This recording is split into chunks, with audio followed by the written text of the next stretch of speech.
You know, our speaker this morning is Dr. Ed Sewell. When I was a student here back in the 50s, I don't know of any faculty member that I felt more warmly toward or had more respect for than I did Brother Sewell. I've loved him and appreciated him.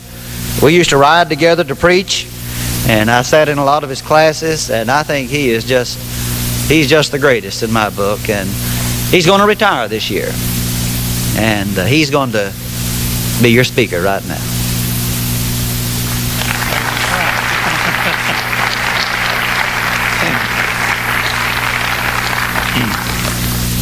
Much more of that and he'll have me crying.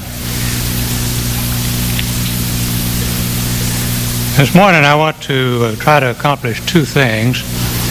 I want to remind you that you may be blessed in this world if you'll be on the side of the Lord.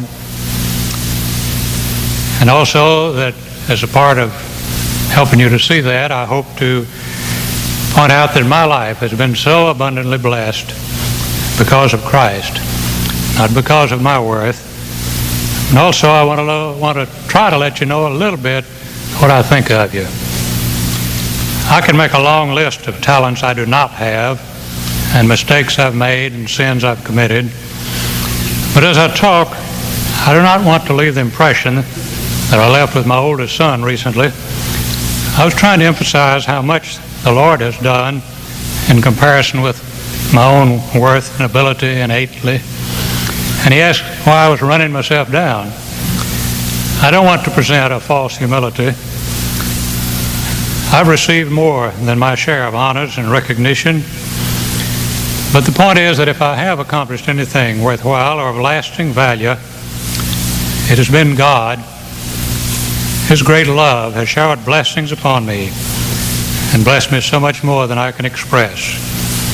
He blessed me through my parents and my grandparents and through many, many Christians. If you've not been so fortunate as to have Christian parents and grandparents, remember you can start it. You can be the kind of Christian that blesses your children and your children's children and probably future generations beyond that. Even what you do now, this year, can be a blessing or a curse for them if the world lasts that long.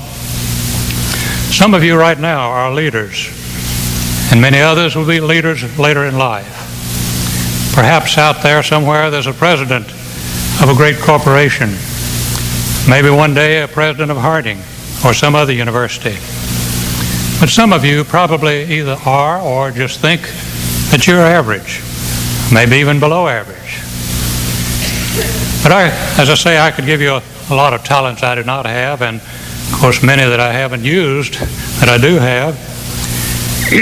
Yet because I've been a part of a great work, I'm important, and you are too. God has blessed me, as I say, because of my parents and grandparents and through many Christians. I didn't deserve to get a wife who's full of kindness, who's brilliant, who's very forgiving, fortunately, who has many other qualities. This may sound off the subject, but I'll get to it in a minute. I like David Lipscomb College. When I was about 8 years old, my family moved across the street from that school because of my parents, grandparents, and great Christians there. They invited me and my brother and sister to attend tuition free. So I began there in the 8th grade, and even before that it was sort of a second home. Sometimes my mother thought it was my first home. And I continued through high school. Then my father died and I worked a year. And then they invited me to come back, not only tuition free, but even to give me a job on campus to help support my brother and my mother and me. That wasn't anything I had done to earn or deserve such opportunities. It was because they were Christians that they did that for me. I did not earn or deserve to be born in this country instead of in poverty in some country where the population does not know Christ. You too can be great and can receive the great blessings of God, even as I have all my life. Most of you probably don't know me, maybe never heard of me. It'll just a nice introduction a moment ago. As I leave Harding, I'll not leave any legend behind. But I'm not feeling bad about that, you understand. I'm not complaining. You know, after all, even when Dr. Gaines retires in 20, 10, 5, not too many years, I hope, and I'm sure he does, that the university will go on to even greater things. I'm just stating that I'm important anyway. I'm important because everyone here is important as we engage in a great work here. I like Abilene Christian University. As a Lipscomb Junior, I graduated and then wrote to Harding, Abilene, and Pepperdine. I told them I had no money, so I'd like to apply for a scholarship, for a loan, work, and for a loan for all the rest. Abilene and Pepperdine both invited me to come on out. So I managed, that was a year, the only year I know of, where they didn't have an elected editor of the Optimist returning. So I got that job and left owing only about $100.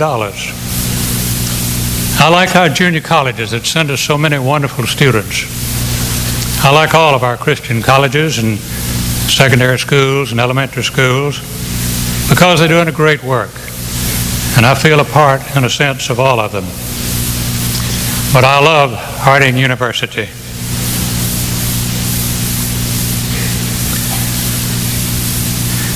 I love it because of the great men and women. I didn't think I'd do that. I love it because of the great men and women on the faculty and the staff and the students here. And if you don't realize how important all the workers are, just let someone fail to pick up the garbage and the waste for a few days and see what happens. One of the chief ways that the Lord has blessed me has been the opportunity to spend more than half of my life here at Harding. The thought of teaching here had never entered my mind. But somehow it seemed to be the right thing to do. I hope that if I had spent half my life at one of these other schools that I would feel like they were the greatest. But as I do have spent it here, I think Harding's a little better than the rest of them. I like the campus with all of its beauty. And next spring, if the azaleas and the dogwoods come out, I'm going to be grateful to the groundskeepers and to Virgil Lawyer, who had the vision that helped to provide them to be here. I love chapel. I figure that I've been to chapel at Lipscomb and Dasher, now Georgia Christian, and Abilene, and here probably 9,000 times at least. And I like chapel. It gives a unity. It makes me feel like I'm a part of you and that I'm a part of what happens. But most of all, I love Harding because of the faculty, administration, staff, and students. I've been privileged to spend most of my life among Christians, but I did work a couple of summers in a furniture factory and have taught in a little bit in some other places, among some of whom were not Christians. I have no words to express how great a blessing it has been to be associated with the faculty and others here. After all, 30 or 40 of the faculty members here have been students of mine. No, I don't claim credit for them, even though I would like to. I'm not the kind to turn a life around, but I feel so blessed to have had them in my classes. No matter how little or how much I may have contributed, I'm happy when any of them or any of our students are successful servants in the work of the Lord. I go so far back that I even had Jimmy Allen in class and Wyatt Jones, and as he mentioned, Vice President Neil Pryor. But if I tried to name those 40 or 30 or so, I'm sure I'd forget someone, so I won't try. I do remember when I was teaching in the academy, I had a little Dottie Wright. She didn't have the right name then, but and I had Dwight Smith over there, little Dwight Smith then. But I'm simply trying to point out how fortunate I've been to have had people like those and all the others here, either as students or now to be associated with them as fellow teachers. I'm talking about the grace of God in my life, the grace He's bestowed upon an unworthy person.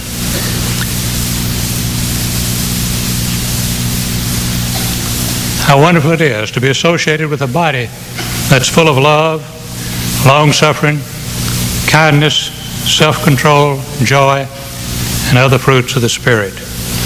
I mentioned earlier about my parents and grandparents, and of course the greatest blessing has been my wife, who attended Lipscomb and Harding both as students.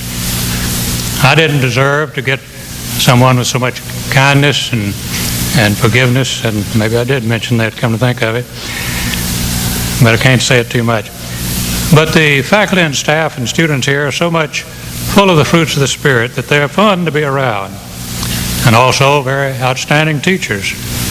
I was privileged to visit about 9 other colleges and universities and spend 2 or 3 days of intensive investigation in connection with the National Council for Accreditation of Teacher Education, from Nebraska and Texas to North Carolina. And I believe very strongly that our faculty surpasses any of those. But earlier I mentioned you students. When you have a pass that goes from Moat to Stegall from Moat to Henderson to Stegall, and then an 80-yard touchdown, I glory in that. No, I wasn't responsible, but Gil is a citizen of Searcy, as I am, and part of Harding, as I am, and I had Roddy's father and his Uncle Jerry in class, and so it's been such a great blessing to be associated with such a fine student body. Some of you may be thinking, well, you don't even know me. You don't know my name. You wouldn't know me if you saw me downtown. Well, that's true about some of you. But I know that when I have become acquainted with students, I've liked them. I enjoy talking to students in my classes, or the Boys Club I've helped sponsor, and incidentally several of those are back here now as teachers at Harding. I realize there are bound to be a few scoundrels among so many. Sometimes I hear of students who make appointments at the beauty parlor or world travel and then don't even take the trouble to cancel it, just don't show up, which may seem a minor thing to you, but to somebody trying to make a living, it's pretty important. And of course, there are even serious sins. I've heard at times of a young man being responsible for bringing an innocent baby into the world and then having no sense of responsibility toward a new person who one day will stand before the judgment bar of God. It seems to me it might be worse to bring such a person into the world and then disclaim responsibility for it than even to murder someone who goes on to heaven. But I don't hate such a student as that. In fact, I don't know them. I truly feel sorry for anyone who takes sex so lightly or who has no sense of responsibility for that and other important actions. If I got acquainted with such a one, I would gladly pray with him or her. I know that none of us, of course, here are perfect, but the ones I do know seem to be such fine people wanting to serve the Lord. So I can say that I love you students here. And in a way, I am contributing to you in that all of us have a place, a part to play. I know that you contribute to my blessings. As I pass along and you smile at me, I feel better. As you excel in athletics, or rather as you do your best, whether you excel or not, win or lose, I feel better. When you sign up for my classes and attend, and when you excel, let's say participate in speech activities, art, music, scholastic work in class, write positive, encouraging words in the school paper, work so hard in the school annual, give blood, go on campaigns, or just do your best to be a good student and serve the Lord. You bless me because I'm a part of you. It helps me when those who work on the campus do a good job and have the beautiful flowers there at a clean campus. I've failed to mention all the areas, but the same applies to all of you. A four-legged chair that just had merely 1 inch or even a half an inch off the bottom of one of the legs proportionally is not much, but think of the effect. If you're a student who does not make high grades, but you're doing your best, and if you do not participate in any extracurricular activities, I can assure you that I, for one, consider you very important to Harding and thus to me. If someone helps, for example, in the Special Olympics, or visits the hospital or the old folks' home, the nursing homes, or renders some service to others, Harding goes up in the estimation of those and those who know about it. And then when they learn when I'm from Harding, then I